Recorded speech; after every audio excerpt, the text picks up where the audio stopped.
are some anonymous questions students have asked in sex ed. You can guess the grade. Are there prosthetic penises? Yes, prosthetic penises do exist. They're often used as a medical aid for people who have lost their penis due to injury, surgery, or disease. Prosthetic penises are also sometimes used by trans men as part of gender affirmation surgery. And there are different ones available, including surgically implanted ones and then ones you can wear externally. So if you're interested in getting a prosthetic penis, I suggest doing some research and talking to a healthcare provider. Next one, why do people have sex in cars?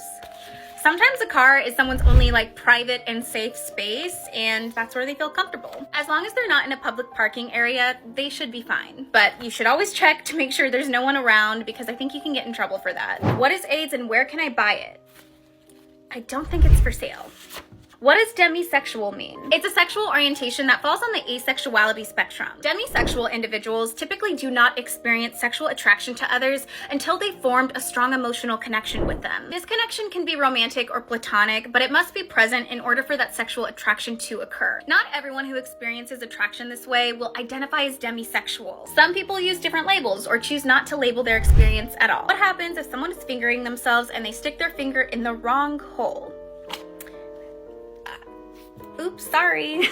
I mean, if you're by yourself, you can just move past it or wash your hands or do whatever you want to do. But it could potentially be a new sensation that you want to explore. And so maybe you do. Do females get erections? Technically, anyone can get an erection. So yes, both the penis and the clitoris have erectile tissue. And when turned on, parts of the clitoris can swell and become trapped with blood, aka erect. How can you tell if there's a hole in a condom? One way to tell is to visually inspect it. Before you use it, check for any visible damage or tears in the packaging. After using it, check the condom, see if there are any holes or any tears and leaks. Just gonna want to check if it's leaking in any way, and another way to do this is by filling it up with water. So fill the condom with water and then see if there are any drips or leaks anywhere, because that could of course indicate there's a tear or a hole. Remember that a condom can fail even if there are no visible signs of damage. So it's really important to use them correctly and consistently, making sure they're not expired, making sure they're not exposed to heat, making sure you don't open them with sharp objects. This one says, I grade this speech very good and informative. I learned queer is different than gay. Very nice. Okay, can men reproduce with one testicle? Yeah, in most cases, someone with one testicle can still get someone pregnant. But I do think it depends. Only a doctor can tell you for sure. And I'm not a doctor. Last one. Could a penis stay hard for a day?